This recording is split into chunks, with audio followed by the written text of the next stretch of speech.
right, now this section in Ezekiel, which is chapters 25 through 32, deals with the judgment of nations that are surrounding Jerusalem. Chapter 25 deals with prophecies concerning the Ammonites, the Moabites, the Edomites, and the Philistines. Now, the previous section, chapters 11 through 24, they dealt with prophecies concerning the coming destruction of Jerusalem. But by the time Ezekiel gets here, that's already happened, okay? So we're dealing with a prophet, not a historian. So he's going to tell us what's soon to happen elsewhere now. In a lot of ways, the prophets Jeremiah and Ezekiel were shadows of the Messiah, which is to come in some 500 years or so. You know, Jeremiah saw the coming destruction of Jerusalem, and he openly wept. That was in Jeremiah 9. Verse 1 says, "Oh, that my head were waters and my eyes a fountain of tears, that I might weep day and night for the slain of the daughter of my people." And Yeshua also wept for Jerusalem in the same way. In Luke 19, starting at verse 41, "And when he approached, he saw the city and wept over it." He knew what was coming. Saying, "If you had known in this day, even you, the things which make for peace, but now they've been hidden from your eyes. For the day shall come upon you when your enemies shall throw up a bank before you and surround you and hem you in on every side, and will level you to the ground and your children within you, and they will not leave you one stone upon another, because you did not visit or recognize the time of your visitation." Now, Ezekiel is going to prophesy about people surrounding Jerusalem in this chapter. He's going to talk about Ammon, Moab, Edom, and the Philistines, those that are surrounding Jerusalem. Yeshua did the same thing. In Luke 10, starting at verse 13, "Woe to you, Chorazin! Woe to you, Bethsaida! For if the miracles had been performed in Tyre and Sidon, which occurred in you, they would have repented long ago, sitting in sackcloth and ashes. But it will be more tolerable for Tyre and Sidon in the judgment than for you. And you, Capernaum, will not be exalted to heaven, will you? You'll be brought down to Hades." Yeah. Where is Tyre in that map you got? Okay, I'm going to show you. Okay, but it'll be, well, I'll take that back. I'll just show you right now. You said that map right there. Tyre is right up here. Oh, okay. It's up there in the Phoenician states. See, so all these are kind of, they're local to one another, and they all knew each other very well. And we're going to talk about what happens to all of them.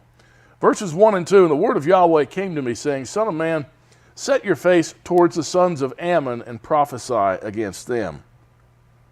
Now, the origin of the Ammonites. Do you recall the origin of the Ammonites? It's in Genesis.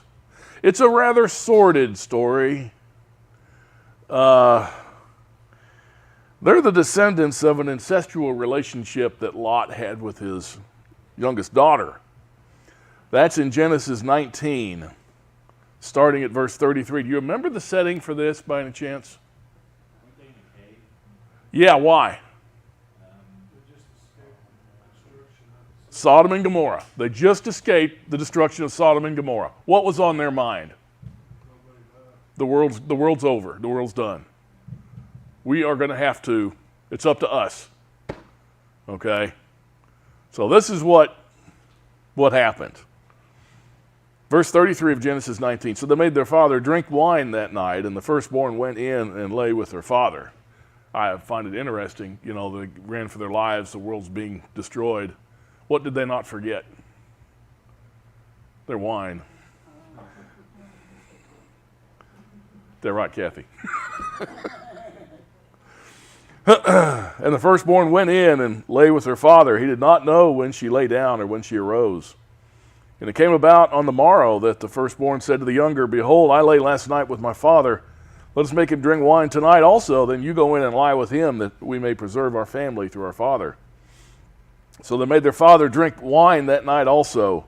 And the younger arose and lay with him, and he did not know when she lay down or when she arose. Thus both the daughters of Lot were with child by their father. And the firstborn bore a son and called his name Moab. He is the father of the Moabites to this day. And as for the younger, She also bore a son and called his name Ben-ammi. He is the father of the sons of Ammon to this day. So you can see they're all related to Israel because Lot is Abraham's nephew. By the way, Ammon means inbred, just for your information.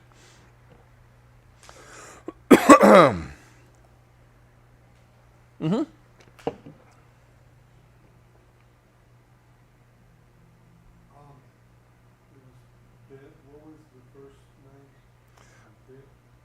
Ben-ammi. Yeah, Ben-ammi. That means son of.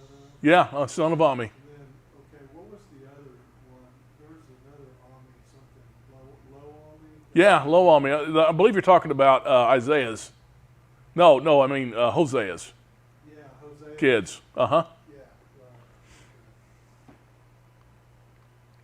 Verse 3, and say to the sons of Ammon, hear the word of Adonai Yahweh.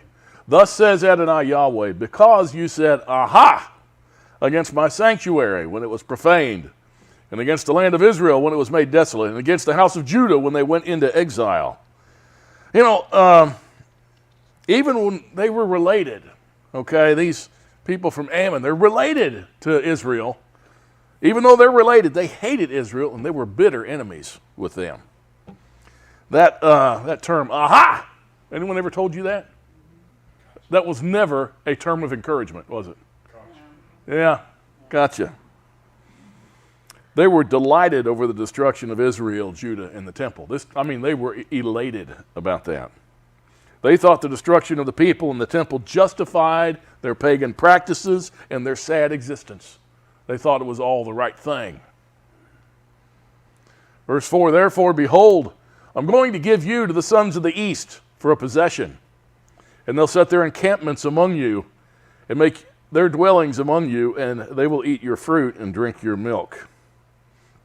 They're going to become a possession to the men of the east. Darn it, I didn't put that map. Let's go back up to that map there. What is east of where Ammon is right now? What's east today? You know, if you look at where this is, what is just east here? Starts with an A, ends with a B, has a Ra in the middle. Yes, they belong. And it says here, they're going to they're going to be given to the sons of the east, which is very interesting. Josephus states that 5 years after the destruction of Jerusalem, Nebuchadnezzar turned his armies against Ammon and Moab. And the Ammonites are no longer a singular people. Okay, they mixed with other peoples. The land is now in possession of the Arabs from the east. We read here the last mention of Ammonites outside of the Bible was by Justin Martyr. He wrote in the 2nd century AD that the Ammonites were numerous, yet after this time the Ammonites would disappear, likely becoming absorbed within Arab society within a few centuries. So they became a part of the Arab people. In verse 5, and I shall make Rabbah a pasture for camels, and the sons of Ammon a resting place for flocks. Thus you will know that I am Yahweh. Rabbah, that's the Ammonite capital. That was right here. Rabbah Ammon, you can see right there.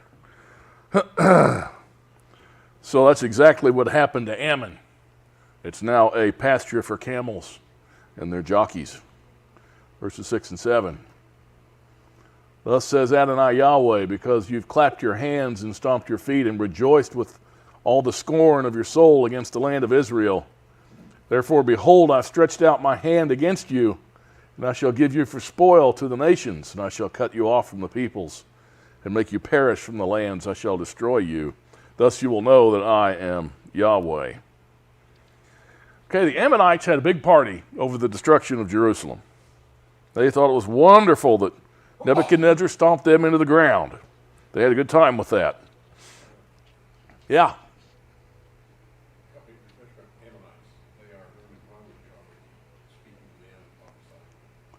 Why would he be speaking to them? Not, he's speaking of them to Israel. He's still talking to Israel. He's by that river Kabar. He's talking to Israel saying that he's going to give them over to the Amorites? No, that the Ammonites are going, the Ammonites are celebrating Nebuchadnezzar destroying them. Right, right. So he's going to say, don't celebrate too long because they're coming to get you next. But he's speaking to Israel and the Amorites. Yeah, yes. Yep. So he says here, I will cut you off from the peoples and cause you to perish from the countries. I will destroy you. Elohim completely destroyed them as a separate and distinct people.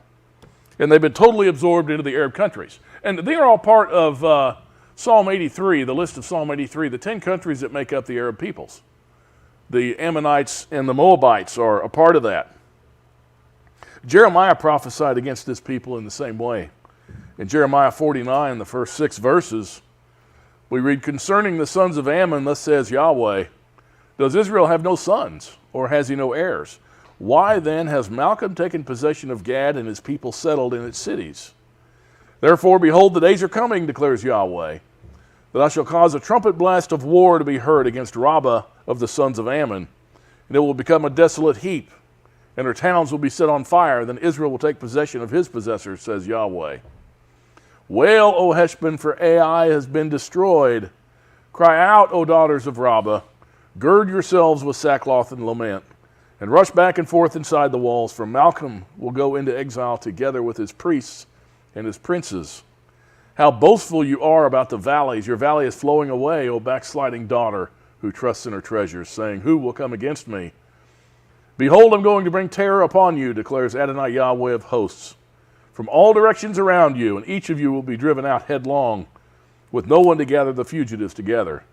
But afterward I will restore the futures of the sons of Ammon, declares Yahweh.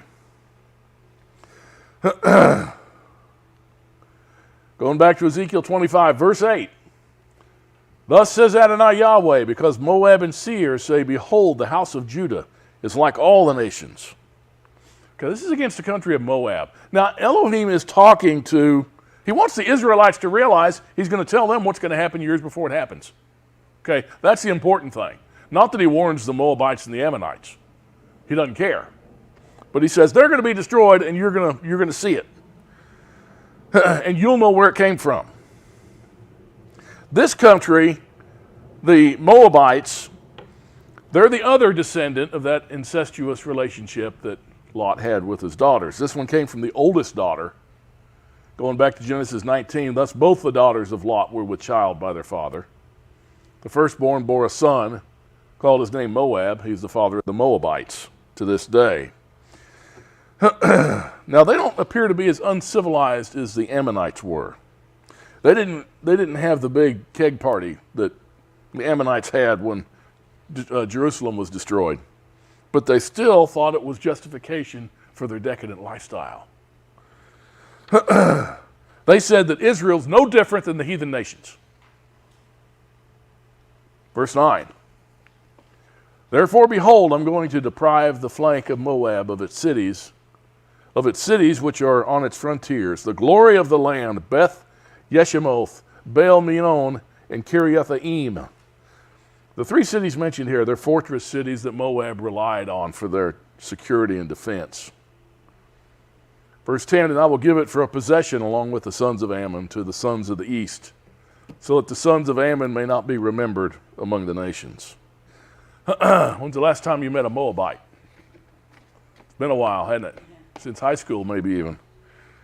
They're not at all known today. They were totally absorbed by the Arab nations. Jeremiah prophesied of their destruction also. In Jeremiah 48, starting at verse 1, concerning Moab, thus says Yahweh of hosts, the Elohim of Israel, woe to Nebo, for it has been destroyed. Kiriathaim has been put to shame. It's been captured. The lofty stronghold has been put to shame and shattered. There is praise for Moab no longer. In Heshbon they have devised calamity against her. Come and let us cut her off from being a nation. You 2 madmen will be silenced. The sword will follow after you. The sound of an outcry for Horonaim, devastation and great destruction. Moab is broken, her little ones have sounded out a cry of distress. For by the ascent of Luhith they will ascend with continual weeping. For at the descent of Horonaim they've heard the anguished cry of destruction. Flee, save your lives, that you may be like a juniper in the wilderness. For because of your trust in your own achievements and treasures, even you yourself will be captured. And Chemosh will go off into exile together with his priests and princes. And Chemosh is Baal in their lingo. And the destroyer will come to every city, so that no city will escape. The valley will also be ruined. The plateau will be destroyed. As Yahweh has said, give wings to Moab, for she'll flee away.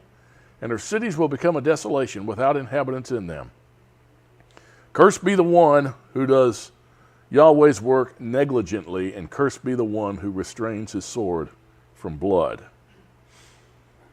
Okay, so he says in verse 11, Ezekiel 25, thus I will execute judgments on Moab, and they will know that I am Yahweh. So when it happens, there's no mistaking where it came from. And it was shortly thereafter that it did happen. This country prospered for more than 2,000 years. They were always an enemy of Israel. Elohim judged them for that purpose. In Zephaniah 2, verses 8 through 10, I've heard the taunting of Moab and the reviling of the sons of Ammon, with which they've taunted my people and become arrogant against their territory. Therefore, as I live, declares the Yahweh of hosts, the Elohim of Israel, surely Moab will be like Sodom, and the sons of Ammon like Gomorrah, a place possessed by nettles and salt pits and a perpetual desolation. The remnant of my people will plunder them, and the remainder of my nation will inherit them. Thus they'll have in return for their pride, because they have taunted and become arrogant against the people of the Yahweh of hosts. So we have Ezekiel, we have Jeremiah, and we have Zephaniah, all prophesied the same thing about the same people before it happened. They are no longer in existence as a singular people. They're part of the Arab people. We read, and this is from a Wikipedia article on Moab. Sometime during the Persian period, Moab disappears from the extant historical record. Its territory was subsequently overrun by waves of tribes from northern Arabia, including the Kedarites and later the Nabateans. In Nehemiah 4:1, the Arabs are mentioned instead of the Moabites as allies of the Ammonites. The region, however, continued to be known by its biblical name for some time. For example, when the Crusaders occupied the area, the castle they built to defend the eastern part of the kingdom of Jerusalem was called Crack de Moabites. So even when they were part of the Arab people, their name lived on, but that was it. Verse 12 of Ezekiel 25. Thus says Adonai Yahweh, because Edom has acted against the house of Judah by taking vengeance, and has incurred grievous guilt and avenged themselves upon them. Now Edom, where did they come from? Who did they come from? Do you remember? Edomites, yeah, but who was the original Edomite? Esau, very good. Edom means red, so apparently Esau was redhead. He was apparently a stepchild of some kind. But their beginning was found in Genesis 25, verses 22 and 23. But the children struggled together within her, and she said, if it is so, why then am I this way? She went to inquire of Yahweh. And Yahweh said to her, 2 nations are in your womb, and 2 people shall be separated from your body. 1 people shall be stronger than the other, and the older shall serve the younger. So you had Esau and Jacob here. They're in constant conflict. That never stopped. Just the same way Esau and you had the Edomites in Israel. They were the same way. They were in constant conflict. And that little book of Obadiah, it only has 1 chapter. It's the only book in the Tanakh with 1 chapter. And it's about the destruction of the Edomites. But we're not going to go there, but it is an interesting prophecy. Verse 13 of Ezekiel 25. Therefore, thus says Adonai Yahweh, I will also stretch out my hand against Edom, and cut off man and beast from it. And I'll lay it to waste from Teman even to Dedan. They will fall by the sword. Teman is a district in the extreme north country of Edom. And Dedan was in the extreme south. So that means the whole thing's destroyed. Verse 14. I will lay my vengeance on Edom by the hand of my people Israel. Therefore they will act in Edom according to my anger and according to my wrath. Thus they will know my vengeance, declares Adonai Yahweh. This was fulfilled by the Maccabees, actually, who not only entirely subjugated them, but they actually made them get circumcised also. Verse 15, thus says Adonai Yahweh, because the Philistines have acted in revenge and have taken vengeance with scorn of soul to destroy, with everlasting enmity. The Philistines, always an enemy of Israel, always have been. The most popular was Goliath. You remember that guy. He was destroyed by David. The Philistines, like all the surrounding nations, enemies of Israel. It was a perpetual thing. Verses 16 and 17, therefore thus says Adonai Yahweh, behold, I'll stretch out my hand against the Philistines, even cut off the Kerethites, and destroy the remnant of the seacoast, and I'll execute great vengeance on them with wrathful rebukes, and they will know that I am Yahweh when I lay my vengeance on them. The Philistines were just like the Ammonites and the Moabites. They were defeated and eventually absorbed into the Arabian people. They're a part of the nations. They all are part of what we know as the Arabs today. What does Palestinian mean? If you were to look it up in a dictionary. It means Philistines. The Palestinians. And they're not a separate entity. They're Palestinian what? Arabs. Palestinian Arabs. That's right.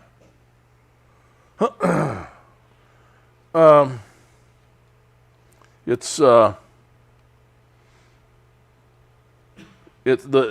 message of the curses of people that curse Israel.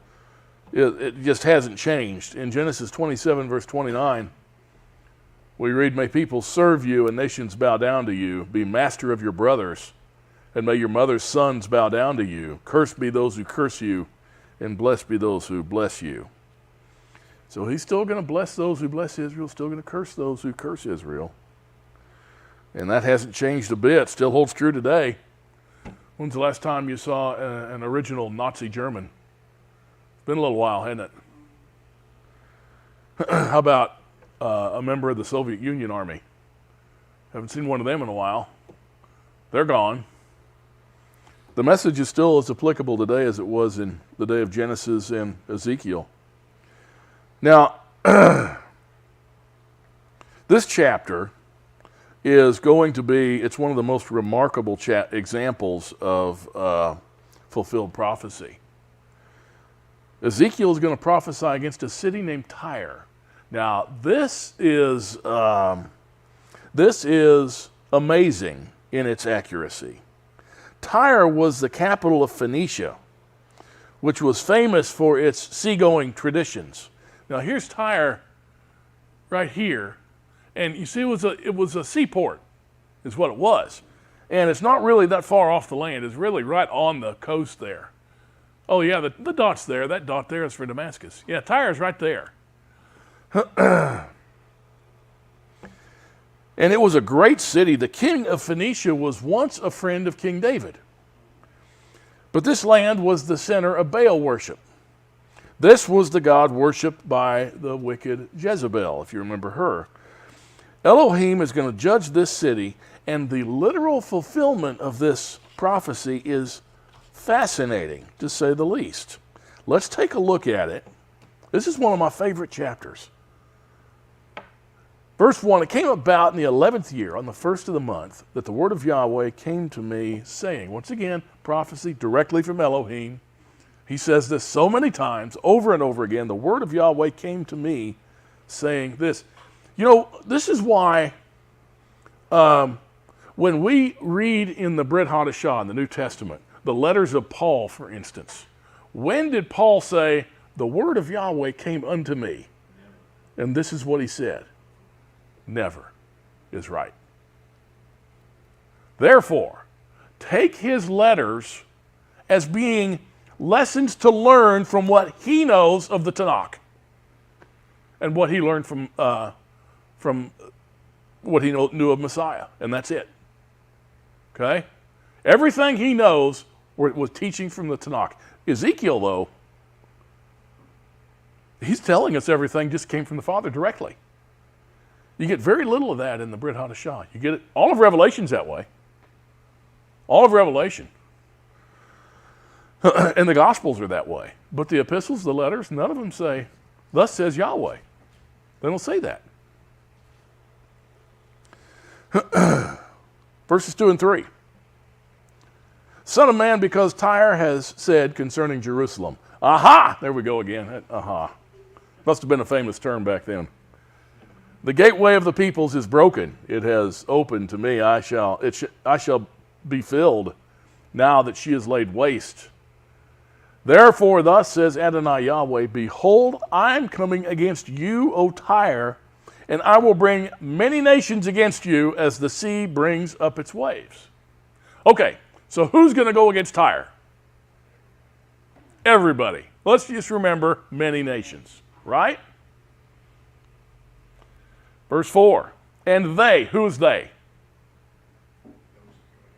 Many nations. And they will destroy the walls of Tyre and break down her towers. And I'll scrape her debris from her and make her like a bare rock. You know, when you're a kid, you scrape them rocks together. You got that flat one you scrape your rocks on. Well, that's Tyre. It's that flat rock. That's it. He said that's how they're going to be. He says many nations are going to go up against Tyre. It was the Babylonians, then the Greeks, then the Romans, then the Muslims, then the Crusaders. It was like one ocean wave after another came up against Tyre. But as prophesied here, Nebuchadnezzar destroyed the walls and towers that he invaded at Tyre between 585 and 572 BC. Now, he destroyed the walls in Tyre. They were 150 feet tall. But Nebuchadnezzar brought them down. And many of the people of Tyre escaped to an island near the coast.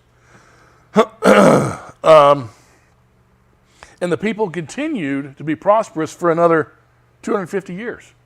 So you had this little city here along the coast. Okay, it's along the coast, and then right out here in the water, there's a little tiny island, half a mile away. All right? And they just skedaddled on their boats and went to that little island when Nebuchadnezzar came in and tore down everything. So they prospered for another 250 years. They did well. But Nebuchadnezzar didn't scrape them bare like a rock. All right? He didn't do that. He just knocked everything down. So what you had with Tyre was a big city of rubble. All right? And that was what we had there.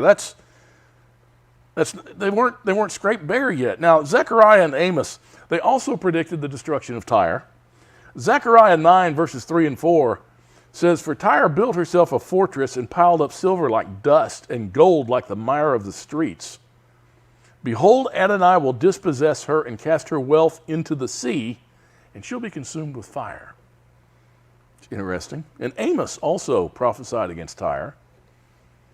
First chapter, verses 9 and 10, thus says Yahweh, for 3 transgressions of Tyre, and for 4 I will not revoke its punishment, because they delivered up an entire population to Edom, and did not remember the covenant of brotherhood.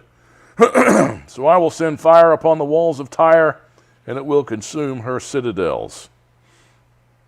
The destruction of Tyre was also predicted in Jeremiah, Isaiah, the Psalms, and in Joel. Okay? Verse 5 of Ezekiel 26. She will be a place for the spreading of nets in the midst of the sea. For I have spoken, declares Adonai Yahweh, and she will become spoil for the nations. Elohim says that this proud and great commercial capital will be nothing more than a fishing village for fishermen to dry their nets. Okay? If you did business in the Mediterranean, everything came through Tyre. It was the seaport for the Mediterranean. So all trade from the nations that went through the Mediterranean Tyre took their little bit. So it was actually the wealthiest town in its day. And the king of Tyre, now he had it made. Richest man in the world.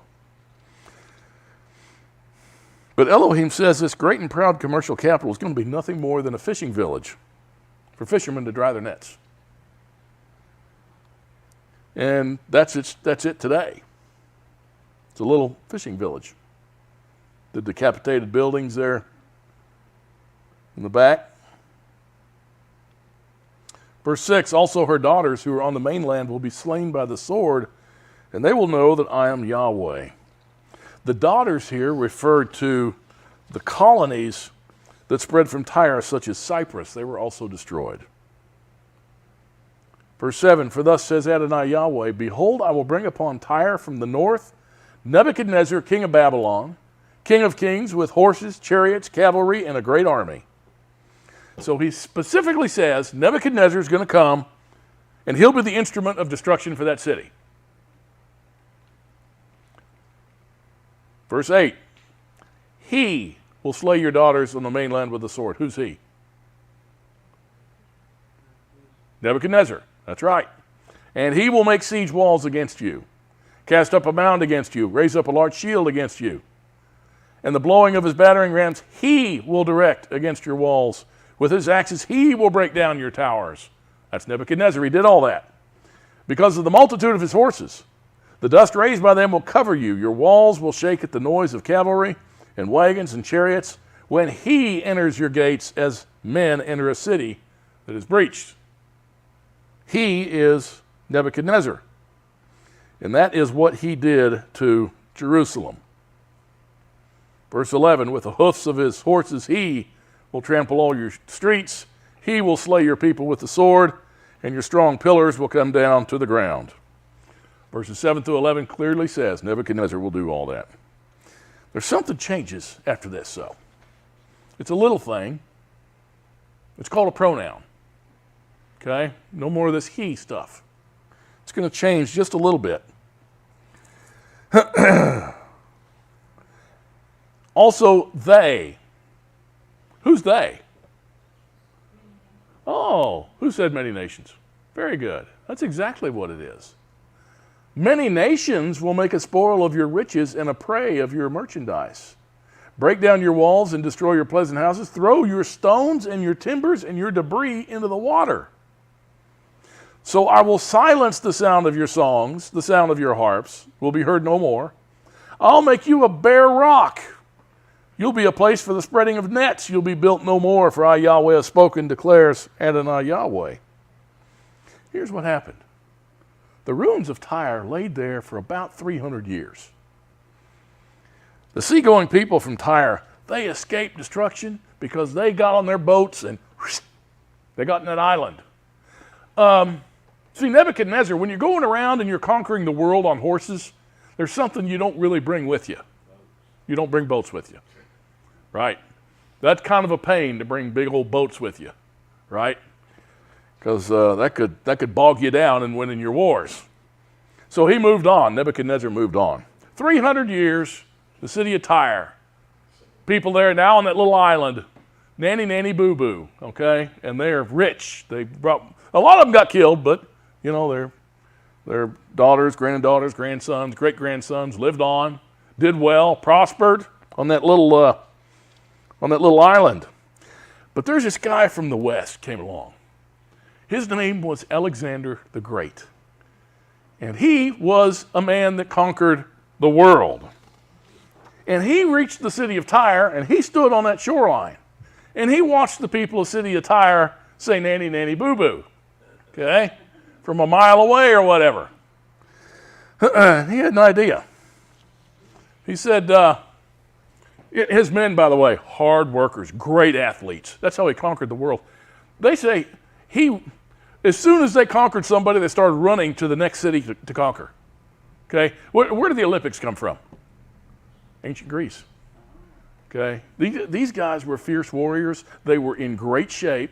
He conquered the whole world by like the age of 30. See, and by my standards, he haven't even started to learn anything yet. because he never turned 40.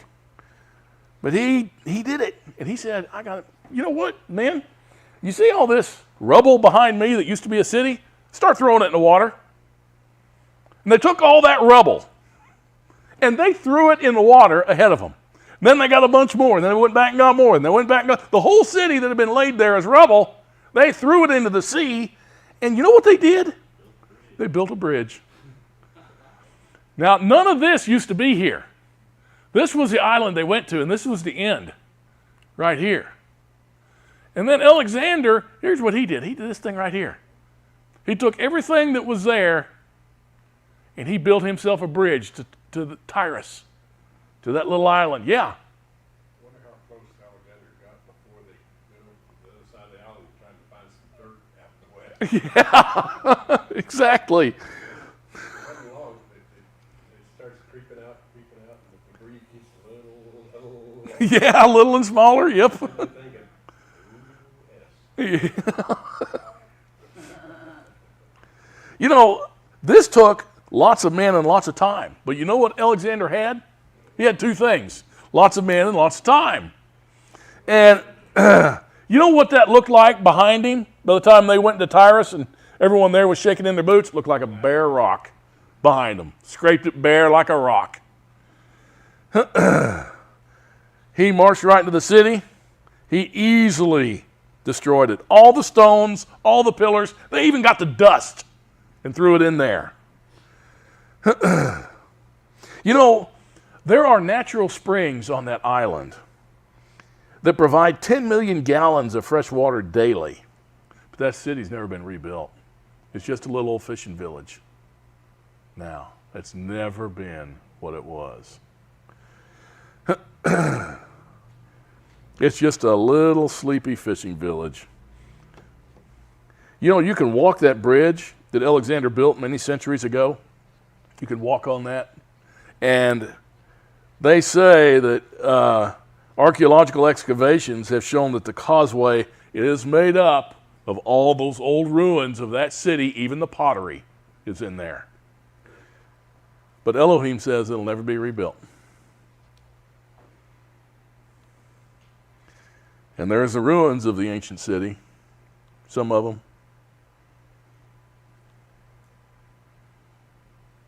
Yeah, there was great things there at one time.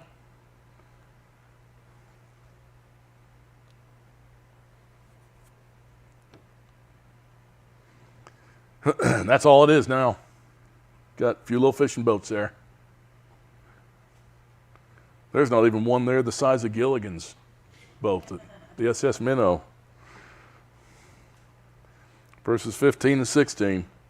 Thus says Adonai Yahweh to Tyre, shall not the coastland shake at the sound of your fall, when the wounded groan, when the slaughter occurs in your midst? Then all the princes of the sea will go down from their thrones, remove their robes, strip off their embroidered garments. They'll clothe themselves with trembling. They'll sit on the ground, tremble every moment, and be appalled at you. And then they'll take up a lamentation over you and say to you, how you have perished, O inhabited one, from the seas, O renowned city, which was mighty on the sea, she and her inhabitants, who imposed her terror on all her inhabitants. Now the coastlands will tremble on the day of your fall. Yes, the coastlands which are by the sea will be terrified at your passing. Tyre was very important, a very important city of commerce in that day for all the nearby nations. And they were mourning the loss of this huge economic center that they had with that port city. Verses 19 and 20. Thus says Adonai Yahweh, when I shall make you a desolate city like the cities which are not inhabited, when I shall bring up the deep over you, and the great waters will cover you, then I shall bring you down with those who go down to the pit, to the people of old. And I shall make you dwell in the lower parts of the earth, like the ancient waste places, with those who go down to the pit, so that you will not be inhabited. But I shall set glory in the land of the living. The main reason for the harsh rebuke of this city is revealed in chapter 28. We're told that the king of Tyre was in rebellion against Elohim, even though Elohim prospered the king of Tyre and his people greatly.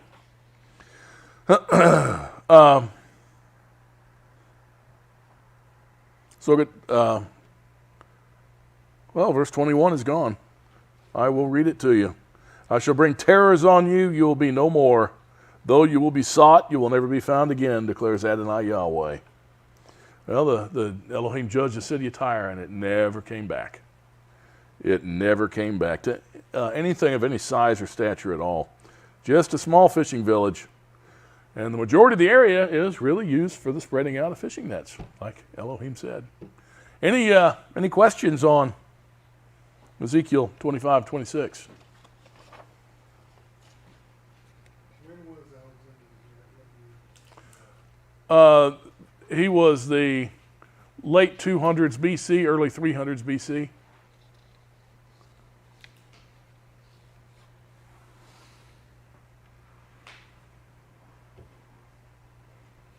Yeah, there's a lot in Scripture about Alexander the Great. He was quite a historical character. Didn't live very long to enjoy it, though.